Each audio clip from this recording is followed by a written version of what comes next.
Perfect. So, good morning, Yashi. Welcome to today's podcast. I'm Rahul. I'm the founder of HirewithEve, which is a HR Tech AI tool to cut down the hiring cycle time by 90%.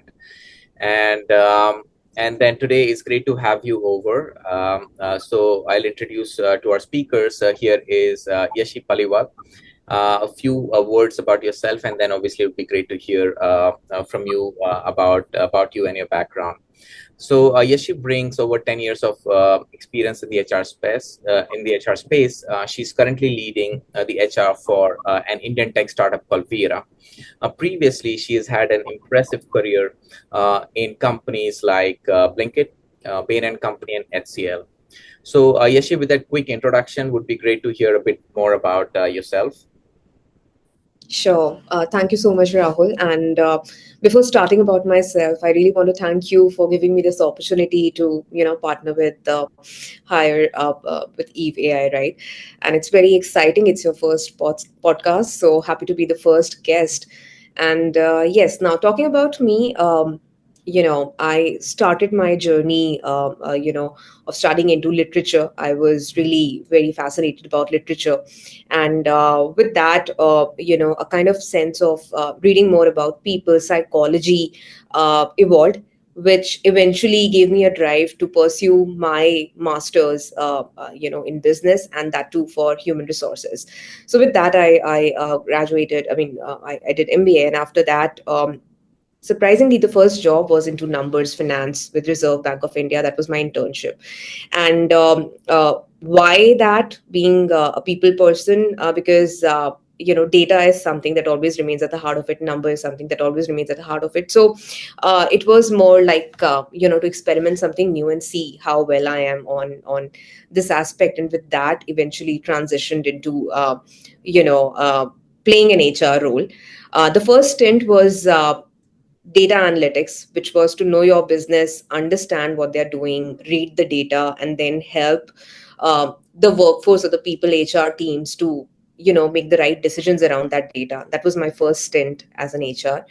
And with that, eventually I got the opportunity to work as a HR business partner with HCL Technologies, which was my first organization. So started working as an HR partner, got to know about the whole employee life cycle end to end, knowing business and how as an HR do you add value to that, was something that I learned during that stint. And since then, the journey in HR started, wore multiple hats of being a performance development specialist within a company, to really shape the performance development journeys for people to understand that what is it that people need to grow within an organization. There has to be a mutual purpose of growth. So that role was primarily around that, which gave me a good understanding of what it is, to dig deep into that. And from there, I was excited about the startup space, and hence, joined hands with Blinkit. At that time, it was known as Growfers. I've seen this whole transformation journey there. And yeah, since then, from Blinkit to then, Majid Al Futim to lead HR, I have worn multiple hats, as you mentioned, been a part of learning and development stream. I've also been into HR consulting to help organizations form their structures, and see how can we be the change agents to drive change for them. And with that, now currently with Vera, leading HR for them to ensure that we are able to build up a good structure which is sustainable for people and grow together, as we build up our product, which is a browser at this point. So one thing, Rahul, which is remained constant, is having that problem solving mindset and being people first in my approach. And that's how it got me to be an HR professional where I am. 10 years journey, long journey when I look back. Great, great, great. I mean, this has been an exciting journey, I have to say. And then even your current tenure at Vera sounds very interesting and interesting product. In fact, that would be great to, in fact, transition to my first question. When you mentioned that you've had or you've worn several hats or different kind of hats during your career, then what do you think, let's say on a fun note, for example, if HR were to be a superhero, what would be your, superpower? And then perhaps you could also talk about the kryptonite. So yeah, what do you think? Sure. And that's an interesting question, Rahul. And since you've asked it, I want to take kind of a moment to give a shout out to all HRs out there to say that HRs are all superheroes without capes that you see, right? So again, in our roles, we have to kind of change gears and play multiple roles. But to sum it up, I feel we're life hackers. I mean, I would want to take the liberty to sort of say that HRs are the life hackers because they have to solve problems, people problems all across, right? So if there's any people problem out there, no matter what, you have to look for a solution. And with that, we are able to bring people together, right? Be it from the business side or from the on the capability side. The role is to get everybody together and really create a culture which is forward looking towards growth, and it's thriving, right, where everybody can grow together. So I feel that this is the superpower that HRs carry. Talking about what really kind of pulls us down, or maybe we have to sort of be really cautious of, is to not be open about the change that's there, or be adaptable about what's happening, right? I think agility is very important in this function. So it's really important that we are changing and evolving with time and not really stuck Right. to the old ways. So that's what I feel. Yeah, I mean, makes actually a lot of sense, obviously.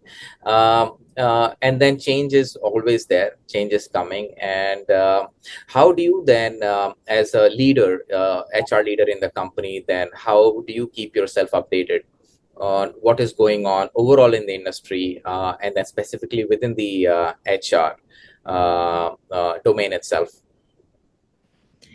Sure. See, I think it's very important for all of us to be aware of our surroundings, right? I mean, I always feel that you have to read a lot, you have to know what's happening, read, talk, be into knowledge sharing sessions like this, right? I mean, it's a great forum to kind of exchange thoughts and learn from each other. So I think all of this is really important. And apart from that, I feel that, we have to follow whatever data is available out there, read the data, uh, capitalize on that information which is available, right? Use technology, put it to the right use, and innovate with it to Yeah, think ahead of ahead of your time. Again, at times, so I'll break it into two parts rather. One is that your role is to solve for the demand that's there, right? It's like any other business. HR is also like that. Our customers are people. All our stakeholders are our customers, right? So first thing is to solve for their needs, and you have to be innovative about it, right? I always say that every problem has a solution. You just need to have a different lens to it, right? To see right. what the solution could be. So that is one. And second is that think of what they want. One is solving for the immediate need, but then what could be the want? How can you give that aha moment or that wow factor?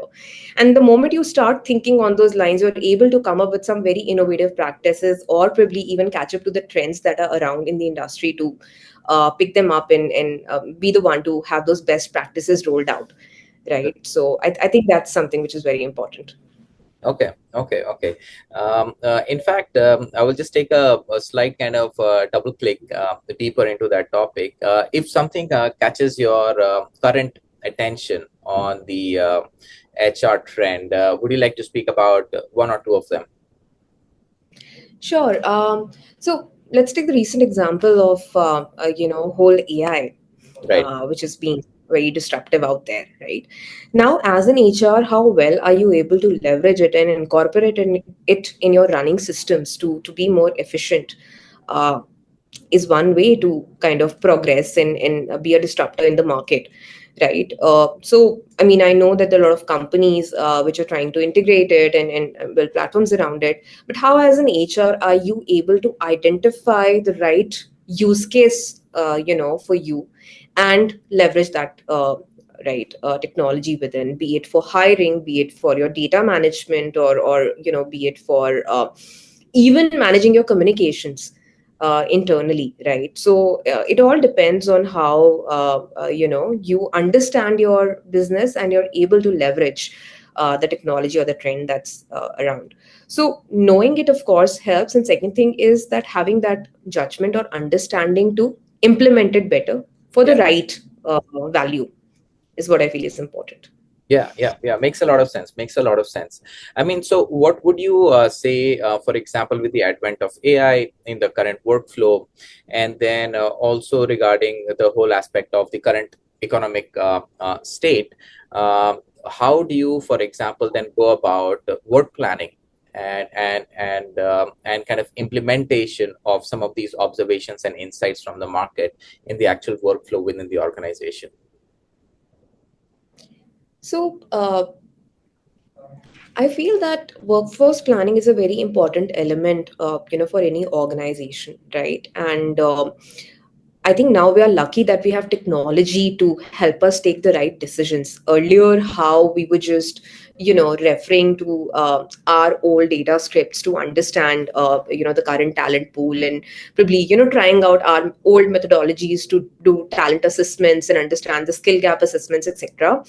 Now we are privileged that we have technology in place where we feed in data and we get the insights in just few seconds in front of us, which are very rich and can really help us solve for masses, right? That way. So I think using these technologies, in fact, I have to at this point even talk about Hire with AI, what your company is doing currently. I mean, within minutes you're able to get the whole candidate summary. You're able to take the whole assessment report of a candidate that helps you plan better, be it for hiring or further on the workforce planning that you're doing, right? So a technology which is available out there is helping with all these enablements. And as an HR, you're able to plan better. Now, linking it to the whole, economic situation around and the uncertainties that arise in the organization, I think once you know about firstly your business and how the roadmap would look like, right, it helps you give a good sense of what kind of capabilities you need for your business to run successfully. And with the help of these tools, you're able to actually get the right talent on board and not be in a position of making those wrong decisions which you later lament, right? So you're able to hire the right candidate. You also get an intelligence about that. Okay, this person comes with ABC skills, but they also have XYZ secondary skills, which can be, later groomed into or grown into a different kind of a role that you might need for the organization, right? So cross skilling, the whole process of cross skilling, or maybe having those inter team collaborations or job synergies, right, has become way more easier with technology, right? You have mechanisms to store data. You can anytime refer to it. You don't have to like keep those thousands of Excel files on your system and click on those 1,000 tabs. Rather, there's just one report which will tell you that, okay, you have this vacancy out there and these are 5 candidates who can actually fill in. So rather than going for an external hiring, maybe Yeah. leverage your internal people out there. So those kind of intelligences is really helping you plan the workforce better and protect your people from those unforeseen kind of scenarios which occur and when you have to take those hard calls, right? So I think which HRs in the industry should really leverage on to ensure that we are well prepped. And I always say, when hiring, always have a 6 month roadmap at least.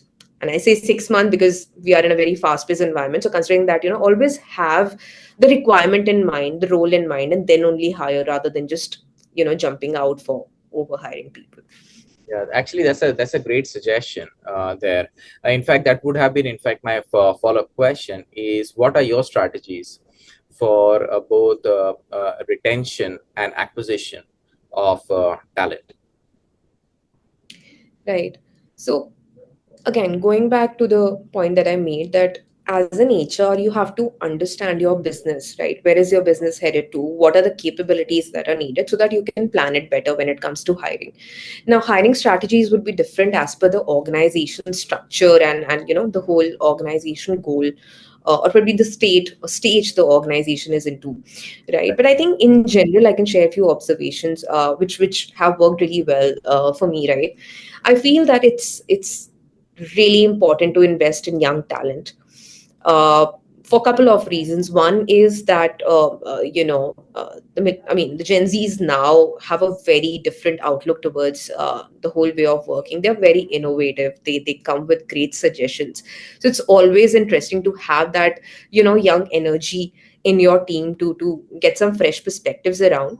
Second is that you can actually carve out a good growth journey for them, right? Yeah. So you can really grow them into professionals. They can be with the organization for long, and it's a very good association that works, and you need that stability. um, the second thing which I feel is very important is having a diverse workforce, right? And when I say diverse, it's not only for gender diversity or anything, but all across, having a diverse workforce of skill sets, behaviors, I would say, geographies, like anything that you can think of, right? That diversity brings the best out in people. Right. I know to some extent it's important to stick to the skill sets and all, but nowadays the hiring is for passion and the zest for learning. Because you would see, I mean, I have come across cases, right, where people were following a very different profession altogether, but just because they were passionate, they've joined something else. And to give you an example, I myself have hired somebody who came from a medical background altogether, but had Okay. a deep down passion for coding and turned into an engineer, now pursuing a course in AI ML, and building those predictive models for the health industry. So we are in this kind of an age where I feel that we should tap on to talent like this and not really restrict ourselves to the old ways of thinking. The other strategies of talent acquisition, I think referrals work well Okay. across for certain levels. You should have a good network of people. Always keep the alumni pool in there. Be connected. Have that network, strongly built for you. Talking of retention, very important for organizations to have a strong value proposition for the candidates, right? I mean, while we as organizations always look for the best candidates, the candidates out there deserve a best experience and a best place to work for. So those things are very important. Having a strong purpose articulated rightly well is very important, right? Be it for acquisition or retention, it works both ways. If as an organization you're not able to articulate as to what you want to build and who do you want in your journey, you're Yeah. failing there. So it's very important to have that mission on. And the third thing which I feel is very important is to give clarity of the growth journey. Every person who's joining an organization really needs to know how their journey would look like, because it's about the personal growth journey as well. So make sure that you are able to provide that meaningful work, and you're able to provide that journey to a person, right? So have their individual development plans rightly made up, so that it's a win-win and you're growing along with your people, right? Yeah, that makes a lot of sense, and obviously, I think when our viewers are going to listen to some of these things, they'll be very valuable for them. In fact, if I build on it, and that these strategies, of course, makes a lot of sense. But then, in while implementing these strategies, what would be some of the challenges or some of the biggest challenges that you have encountered? And then would be great to even hear how you've addressed them. Sure. So, anything that you implement, bringing people together on the same page, right, is often a challenge. And Yeah. that's where you have to really rely a lot on data, a lot on, your skills to, actually make the right use case for it, to say that why this is going to create a value for you. So, addressing that why Yeah. is very important, right? Like, why are we doing it? I mean, and often we kind of just focus on, okay, this will happen, but we don't really look at the purpose of why we even started it at the first place.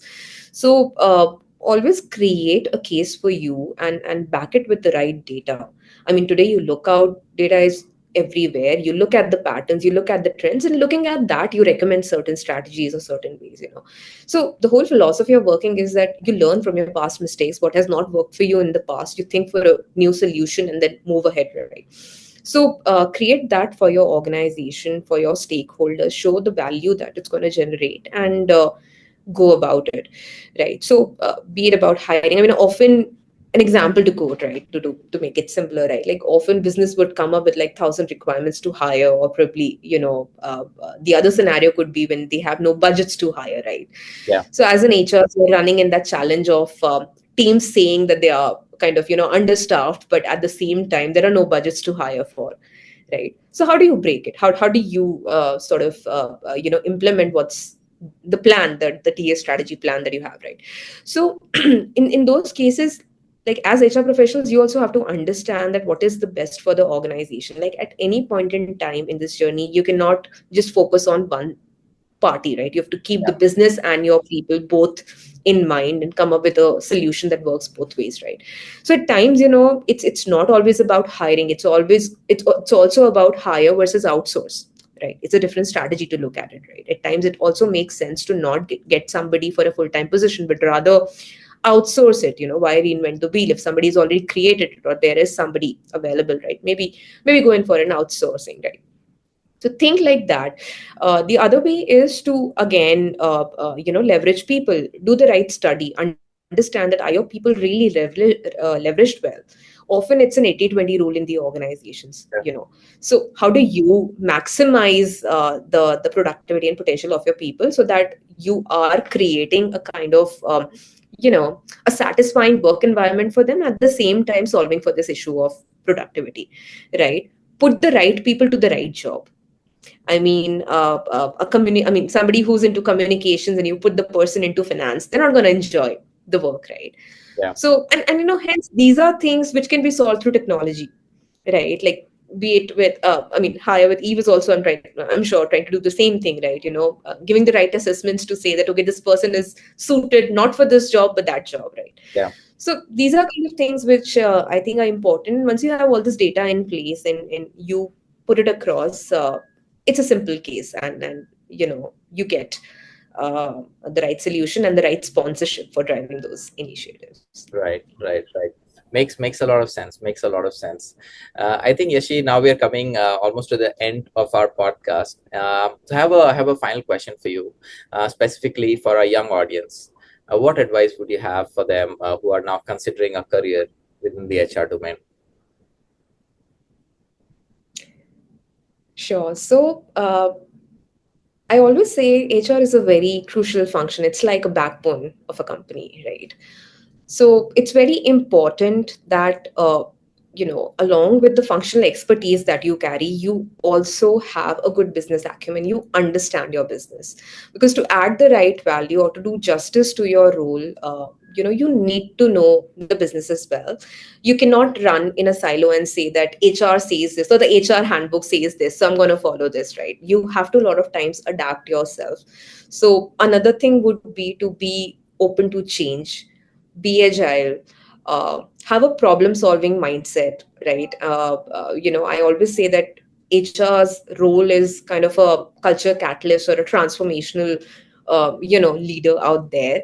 And in this journey you have to wear multiple hats. At times you'd be an advisor, at times you'd be an enabler, at times you'd be a partner. Yeah. So be open to that and wear these multiple hats to solve the problems, because ultimately you're the life hacker. So make sure that you're solving all the problems for people. Have a right sense of judgment, very very important, and at the same time have empathy. Right. So these are certain things which I can say. And yeah, it's a great profession to be in, honestly, because each day, every person is a different human being, and comes with a different set of thoughts. So every interaction that you have is a new kind of case for you to solve, which brings in a lot more learning for you. So it's a wonderful profession to be in, and you're adding so much value and making difference to people's life, actually, is what I feel. So yeah, that's what I'd like to tell them. Great, great. Thank you so much, Yashi, for that final note for our young audience. So with that, I would really like to thank you for your time, and then we'll obviously be in touch and keep you posted. So with that, I wish you a very nice day and upcoming weekend. Have a good day. Thank you so much, Rahul. Thank you. Pleasure and all the best to with your company and the great initiatives that you're driving. So wish you all the best. And thank you once again. Thank you.